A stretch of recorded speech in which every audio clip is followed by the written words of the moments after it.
Hi, it's Dave T here, and a little different today. We're actually out on site using the caravan on solar, generating plenty of power and using the new KS60 lithium battery that I bought some time back.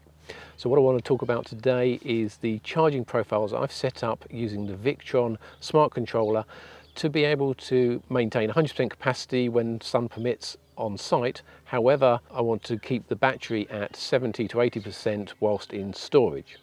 Now, lithium batteries are different from lead acid batteries in that they prefer to be kept in storage at a lower capacity. They don't like to be kept at 100% capacity when actually in storage, which is pretty much the complete opposite of a lead acid battery, where you really want to keep it constantly topped up to full all the time whilst it's in storage. So what I've done to achieve this is I've actually used the Bluetooth app that comes with the Victron.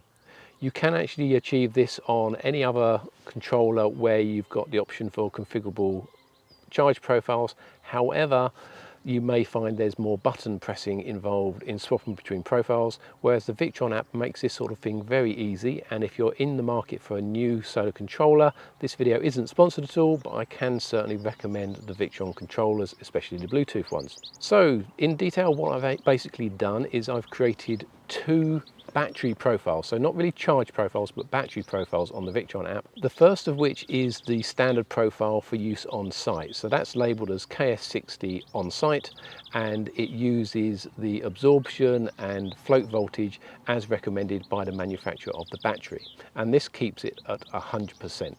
What I've then done is created another profile which is almost identical, apart from the float and absorption voltages are set lower. And I basically just ran the battery down to around about 70 or 80%, 75% let's say, and made a note of the voltages at that point, and then dropped it a little bit lower than that.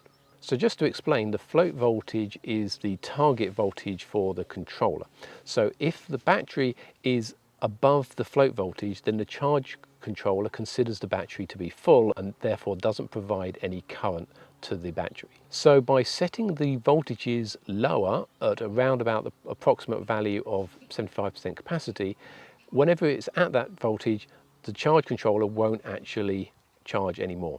So the way we use this in practice is that when we're on site, on the last day on site, in the evening, I will swap over the controller profile to be the storage profile.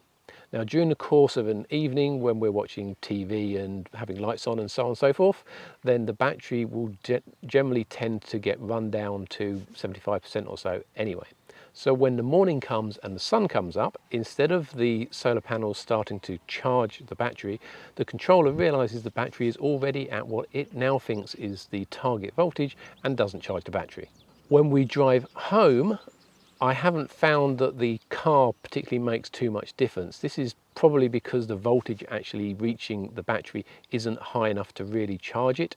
And at some point I probably will actually disconnect the charge connection from the car, but more about that in another video. So when we get to storage, the battery is around about 75%, it's not being charged, and we leave it there. When we're going away on our next trip, then 1 or 2 nights beforehand, I will then go down to the caravan, I will swap over the profile from the storage profile to the on-site profile, and that immediately, or the next day when the sun comes up, then the charge controller realizes that the battery is now at low voltage, and providing there is some sun, it charges the battery. Now this means that as soon as we tow away, or certainly by the time we reach site, then the battery is typically up at 100% and we're good to go for a stay away. And obviously we then repeat the process when we go home. So you could of course achieve this in different techniques or manual technique just by literally disconnecting the solar panels whilst actually putting it in storage. So you would still have to run it down to your target capacity of, let's say, 75%, but you could then disconnect the charge controller in some way once you actually get to site. Now the problem with that is if you accidentally leave on anything in the van, then that would draw current, and at some point the battery would then hit 0 or 5%, at which point the battery is probably safe because the BMS system would cut in and stop it being discharged. However, that then means the next time we head off, or you head off, then the battery would be at 0%, and you've got to get it with solar power all the way back up to 100% again, which may be challenging depending on the weather.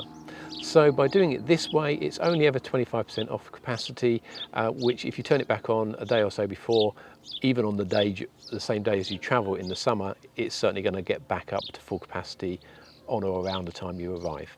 So there you have it, nice simple way of doing it. I hope this video was helpful or interesting to you. If it was, then please hit that like button.